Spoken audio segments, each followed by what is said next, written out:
Good morning and welcome to America's Home Cooking. Today I'm making a dish that not too many people are fond of, which is liver. This is another way I'm going to be making it. This is my leftover flour. So I'm going to get the particles out of it from everything that I've used it for.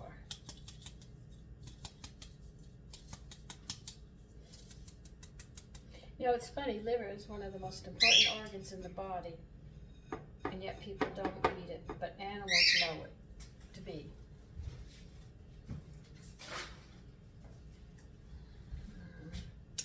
I don't know, that's going to be enough flour, so let me add some more.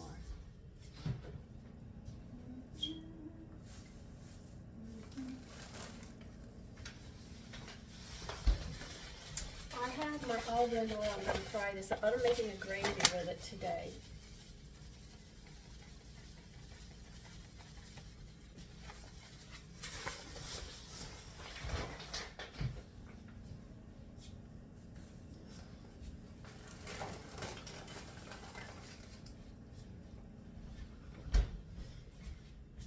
I've got to clean this.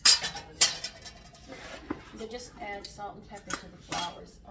I can't tell you what the mixture was, but I can tell you that I added whole wheat to it. I'm going to be adding my salt mixture, which I've talked about of how to make it. And like I tell everybody, if you're going to start to use kelp and you want to mix it, I would use to every 3 teaspoons of regular salt, add 1 teaspoon kelp and work it up to a 50-50, but like a 3 to 1, so your family gets accustomed to it if you're going to try it. If you go completely kelp at first, you might hear an awful lot of complaining, and I am not going to eat this. I had to work my family into it. But like I said, my husband had a nose and a half. He could smell it a mile away. So I had to go real slow to bring kelp into the family till he got accustomed to it. Now, why do I use kelp? Because kelp has more iodine and very little sodium with minerals and stuff in it, and vitamins. Whereas where you get the iodized salt, it's more sodium and less iodine, and you don't even get the minerals and other stuff. So that's why I use it.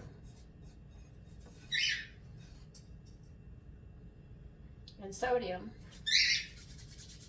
like coffee, tea, sodas, chocolate. Oh no, let's go back.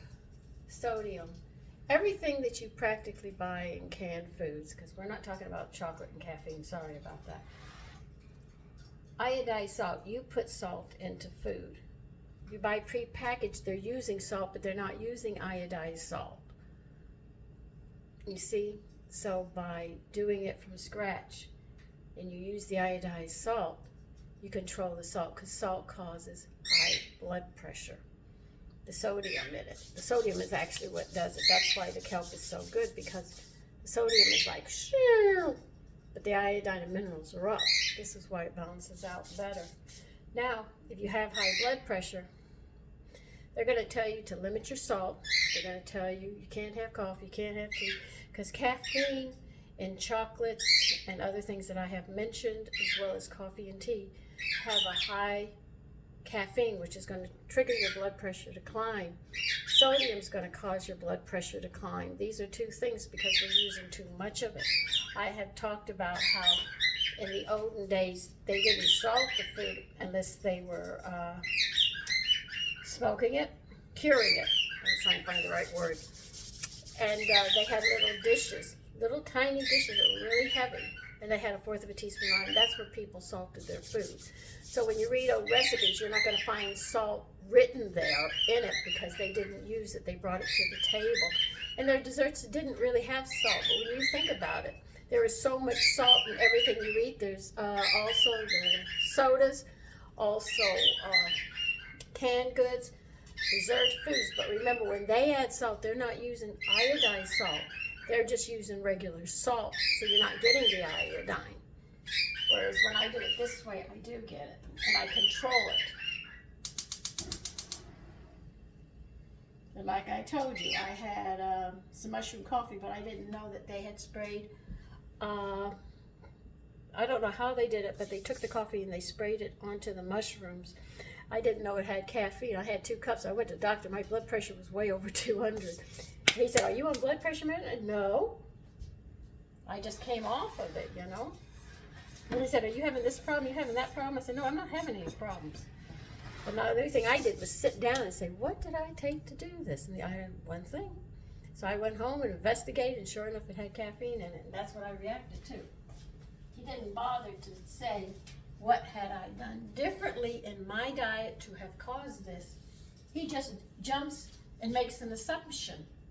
That's what my heart specialist, when I was seeing him, because he sent me to one because I had high blood pressure over 200.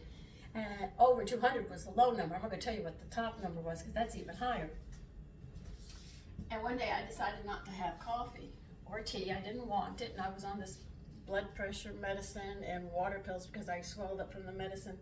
I was only on it a short while. And one day I decided, I took my medicine, I ate breakfast, but I didn't want any coffee or tea, so I didn't have it. What happened next was my blood pressure plunged to 40 instantaneously. I couldn't even get up. I just fell out on the couch for the whole day. I couldn't get up. I couldn't pick my hand up. I couldn't do anything. I was just down.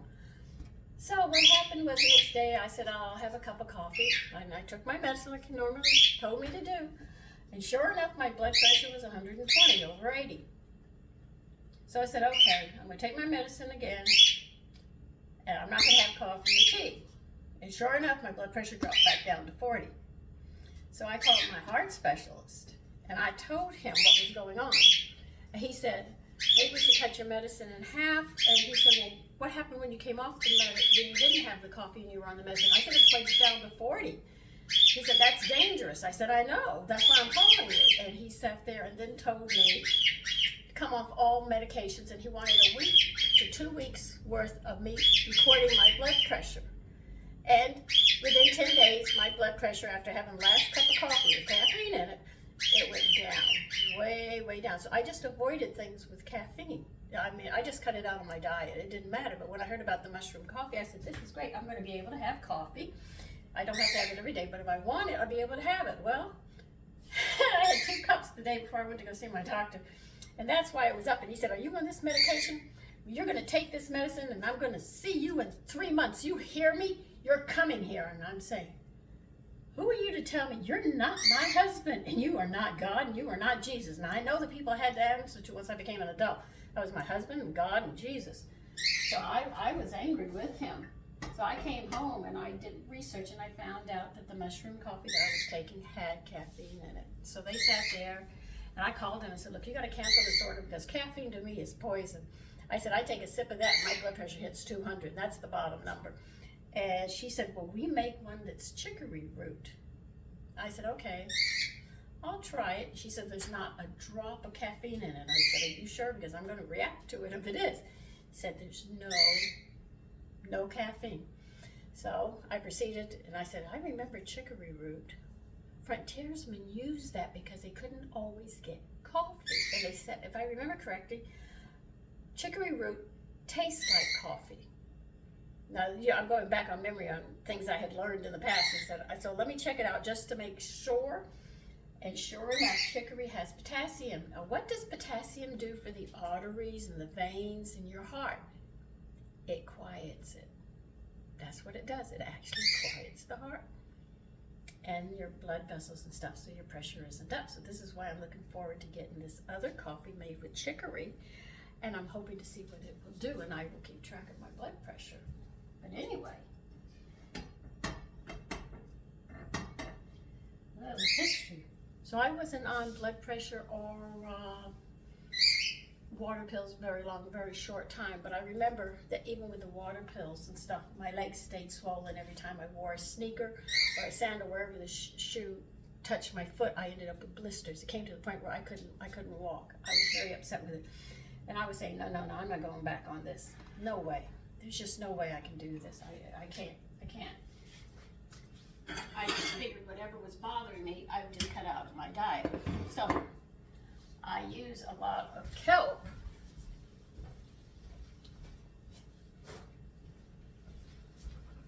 to make sure my blood pressure stays down, because I know sodium is a problem. And I cook differently and I feel better. So I'm happy about that. Of course, my doctor is not going to be happy with me, but it's my body, my rules. God gave it to me. He didn't give my body to him to care for. These are decisions that I make for myself.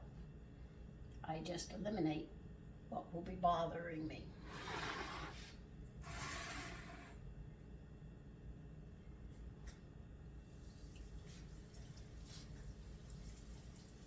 Now, to the person who asked that they wanted to see me how I'm going to make a gravy, I will be making a gravy. I will move you over here so you can see.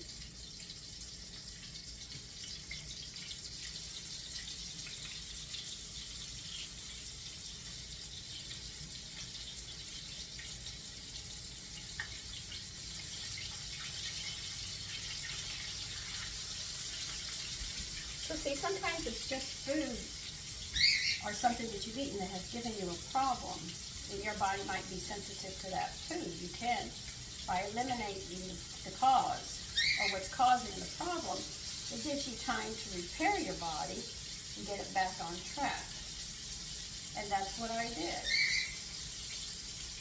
But I do know if you're on medications, I don't care how many nutrients you take, that medicine is built. They build it to override everything, which I don't like. I don't mind medicine working with me, but I dang well ain't going to take it where it's going to destroy me further down the road. I watched it do it to my husband. And then, after they fully damaged everything, they sit there and then say, there's nothing more we can do. Put them in a nursing home or take them home. There's nothing more we can do for you. Oh. I am just like, I was angry. And the more I learned, the angrier I got. My husband, when he died, he has no idea of the anger that I hold. Not at his death, but what medication does.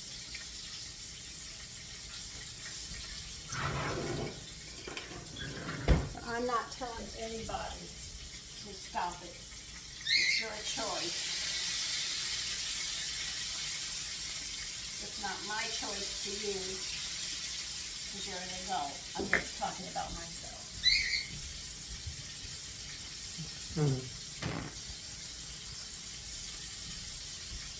And like I've told you, the only organ that is capable of rejuvenating itself is our liver.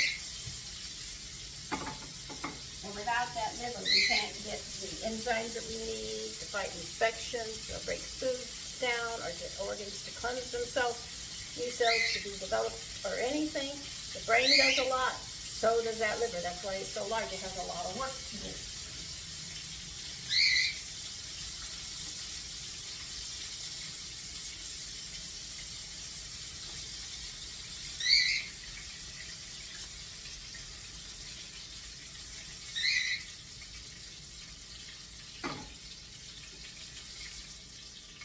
I'm not concerned about cooking this liver all the way because I'm going to be making the gravy, and I will be putting it into the gravy. Now, I haven't decided if I'm going to put it over rice or mashed potatoes or serve it with biscuits. I already had the biscuits from yesterday morning. I still have some left, so I don't think I'm going to be putting them over biscuits.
Now I am going to be talking about a special vitamin. A lot of people, because people tell me all the time, I'm healthy. If you're healthy, why are you taking medicine? If you're healthy, why are your joints, you have to go in for hip surgeries and all these other surgeries. If you're healthy, why is your hair falling out? If you're healthy, I could go on the list. So I'm going to mention a B vitamin, and I'm going to talk about some of the symptoms of it, of the deficiencies of when it's deficient, what happens. This will hit teenagers, this will hit older people, this will hit pregnant women and men. This one vitamin, one of its deficiencies, it'll show up. You can see the different ones that they have. You'll be able to see it on yourself.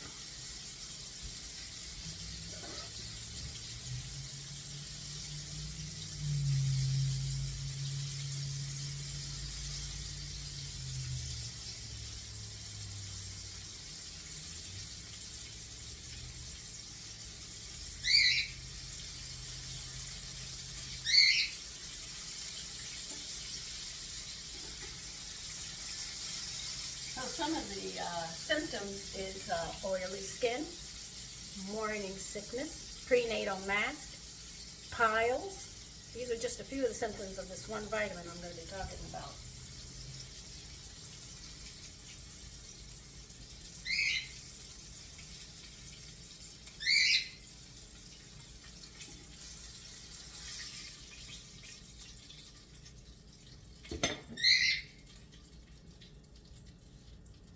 I won't be able to give all the symptoms, but I'll give you a lot of them that you can sit there and see that are very common that people deal with every day, not understanding it.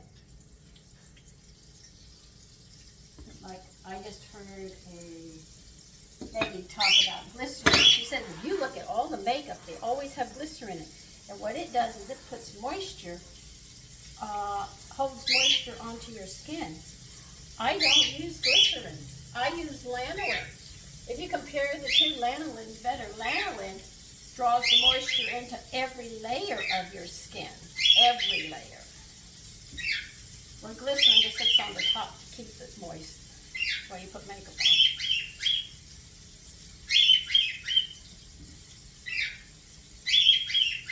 So for me, lanolin is what I like. And the oils I put on my skin have lanolin in them, because it's a mixture that you make. I love it. I've been using it for, God, almost 50 years. Every day, twice a day.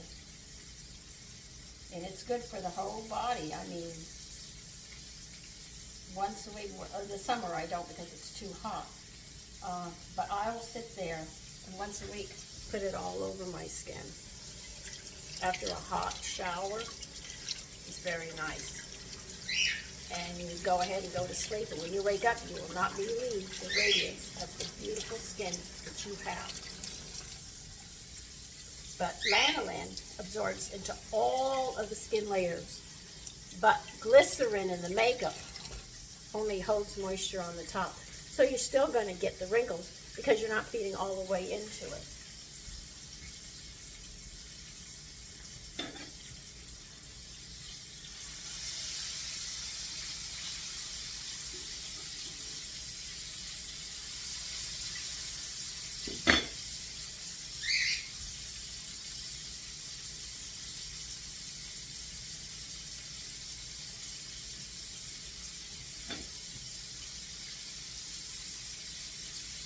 And yet, makeup does not have lanolin in it.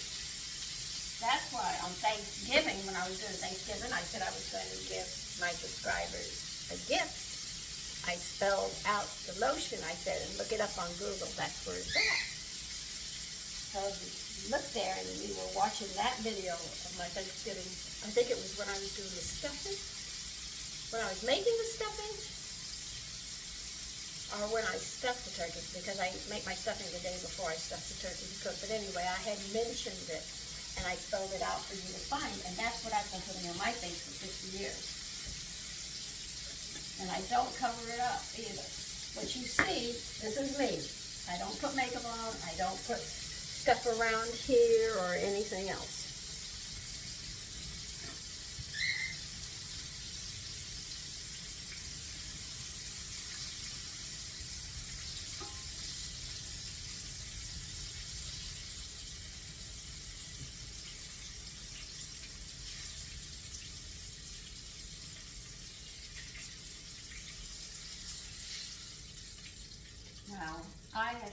some videos that says when women go into labor, it's like breaking 200 and some odd bones on every contraction. Now, I have given birth to 3 children. I aborted one naturally. Something went terribly wrong and I lost it. It was my little girl at 7 months. But I know that cramps come from a deficiency of calcium and magnesium. So what I did, I made sure I loaded up on my calcium and magnesium. I put a lot in. Not the amount nutrition says, oh, you're only supposed to take this much. I said that. I was not doing that. One thing I don't think anybody enjoys is pain. Well, I went through my whole labor arguing, literally arguing with a doctor that there is no pain. I am already 8 centimeters, and I'm arguing. I'm getting out of bed arguing with him. You know, and he said, "There's pain. Tell me when the pain is." I said, "There is no pain in labor." I said, "I should know. I've proven it, and so has my girlfriend." And he didn't believe me till he checked me, and he realized I'm not in any pain, and I'm ready to argue with him. I'm ready to get out of that bed. And I'm at 8 centimeters and proceeding to have an argument with the doctor. But of course they strapped me to the bed. You can't get up? You're in labor. Yes, I can get up. Anyway, if you eat right and you make sure during pregnancy you get your calcium, magnesium in the right ratios and stuff, and you take enough of it. And remember, you cannot get calcium, magnesium unless you get cod liver oil, that are known as fish oil, or vitamin A and D, whichever way you want to call it on those. And you take that. Believe you me, you won't have any pain. You won't feel your bones ripping apart or anything else, because this is going to be very hard for most of you women to believe me. But I was in transition, and I had just finished eating a lovely shrimp curry dinner that I had made. I'm in transition, mind you. And my husband said, "You cannot eat any more or you're going to upchuck it." And I told him, "I will not upchuck this good meal." So I went to the cabinet. I took 25 milligrams of extra B6. And I said, "There, it's not going to come up." And he said, "You cannot do this. Now do the dishes." So I went in and started doing the dishes. Next thing I know, I'm back at the pot. I'm eating shrimp curry. And he came in. He just knew I was going to be sick. But I didn't. I didn't bring the meal up. And I gave birth to my son later on. Later, the following morning, I finally went through complete transition. And he decided to wake up and continue labor. And I gave birth. So, there's no reason for morning sickness. There's no reason for you to be in all the pain that you deliver. Did I have a episiotomy? Nope. Didn't tear. Stretched. All because of a very healthy diet that I went on to prove that nutrition works. And that's what I did. I'm talking about me. Isn't it nice?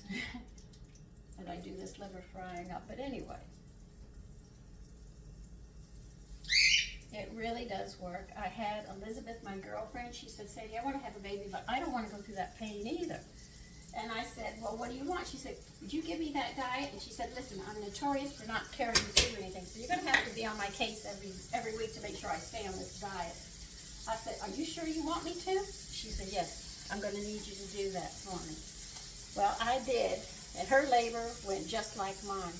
She was so happy. She had lots of breast milk. She went through labor without any problems. She had a big, healthy, happy little boy.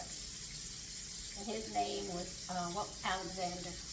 I almost forgot Alexander. He's a young man now. But it really does work, nutrition. I am not lying about it. But if you mess up on your diet, you pay the price. So those are just a few things that went on, but I will give you the a vitamin that proves that you do have problems, and it's not in the foods that we eat.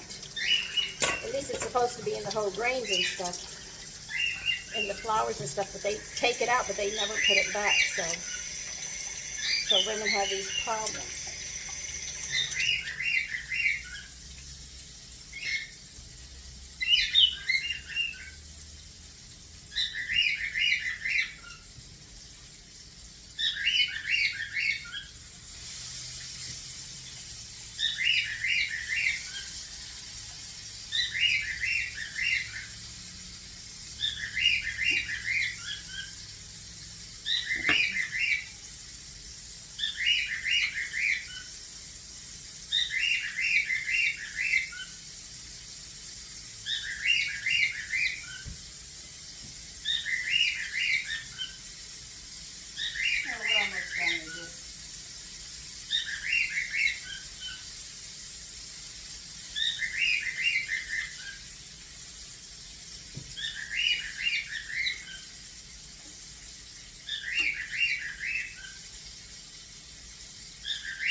Now remember, I didn't cook these all the way, because we're going to put them in a gravy this time. It'll be different.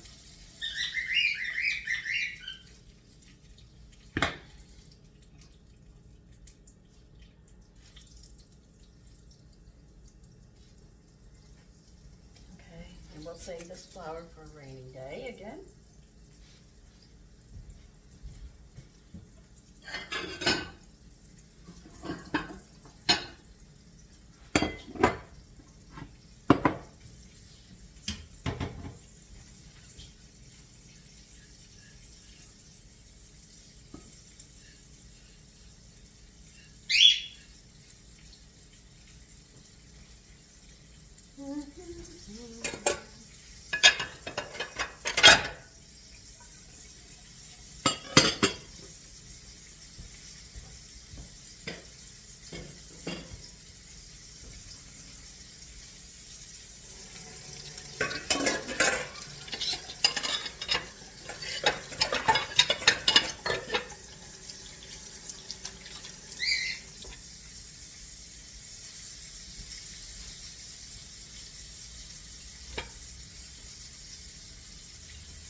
Salt and pepper I have, okay.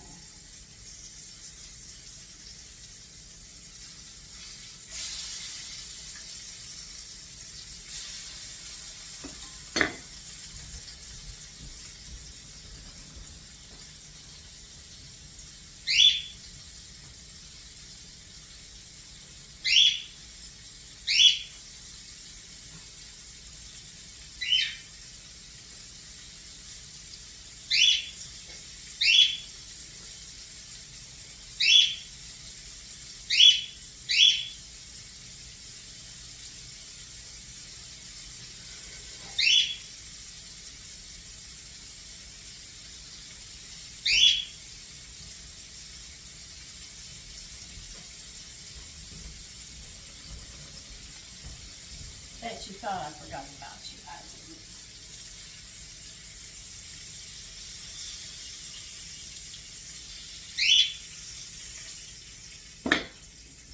Okay, I have to pause you because I have to go get something. I'll be right back.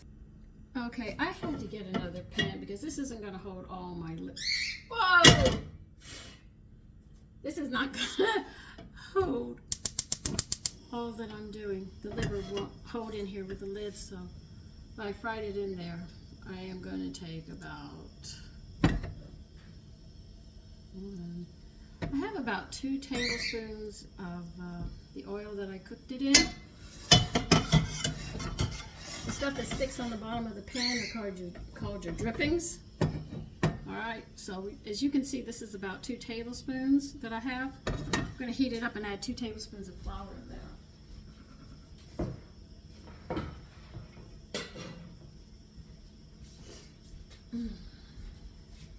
Because I try to add equal flour and oil, or the drippings, whatever the drippings are, I add to.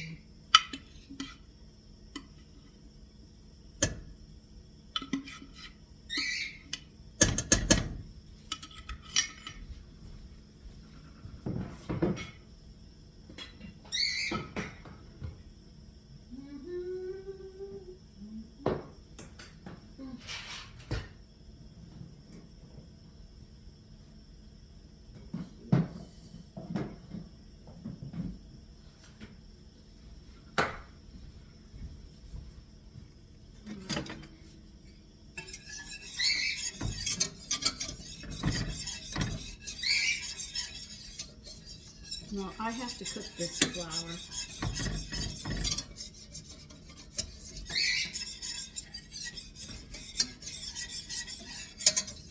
As you can see, this is what I'm doing. I'm actually cooking it.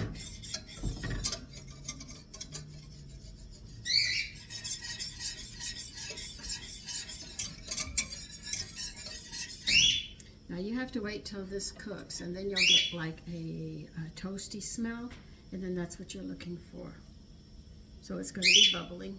Let me bring you over because you did want to see this, so I'm going to make sure you can see as much as you can. I can't always get you right into it, but I can get you close.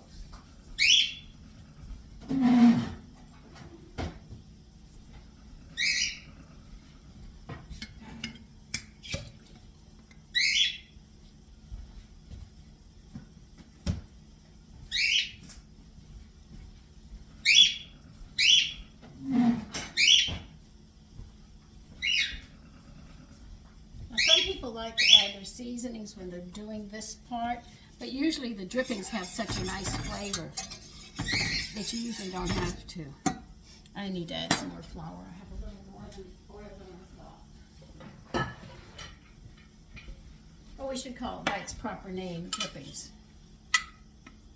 I'm going to add another half a tablespoon and see what I get here.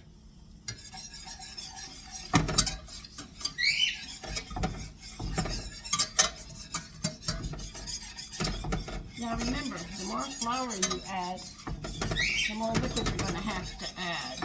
So this is why you control the oil, and control the drippings and the flour.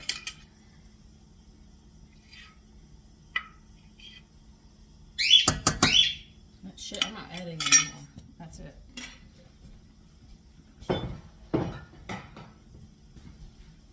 The drippings have beautiful flavor.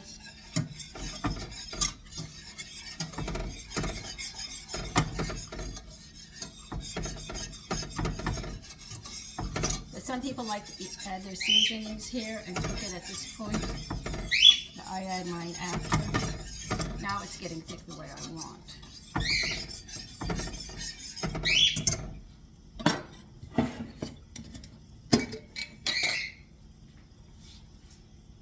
Oh, that's high. You'll smell the flour toasting.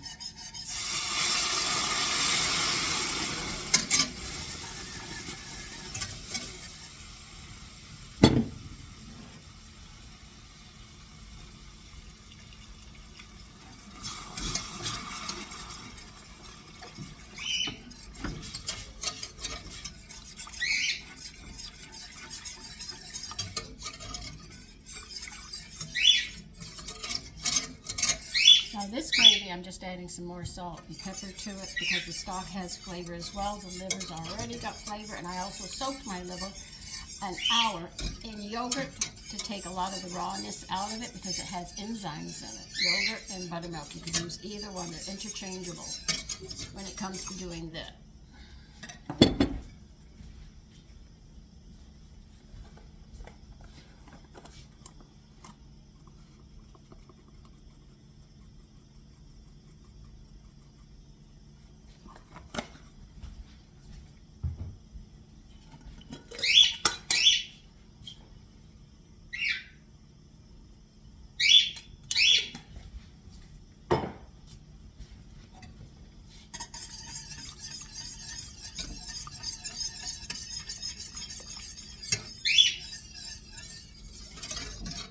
Now we'll see how thick this is, if I'm going to add more stock to it or not.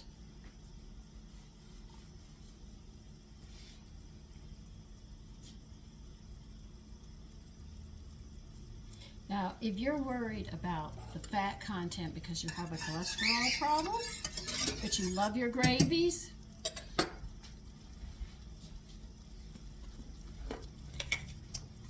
soy lecithin granulars.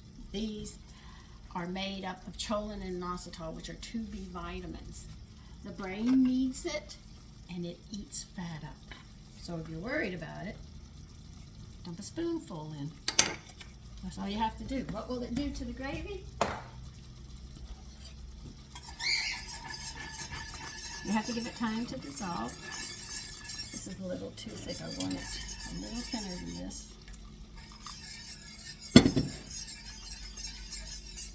They will dissolve. So, lecithin feeds your brain, plus it eats up cholesterol around your arteries and your heart. Man, it goes, and goes crazy eating it. It just eats it up.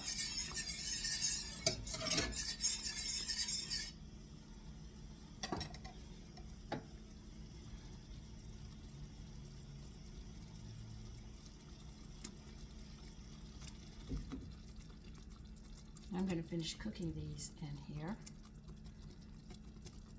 Like I said, I haven't finished deciding what I'm going to do. But this is another way of having liver.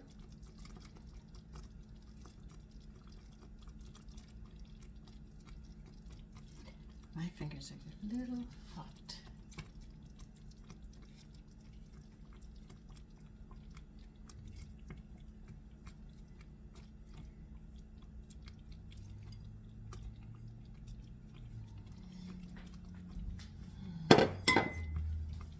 And that's how I make the gravies. If I want it a little thicker,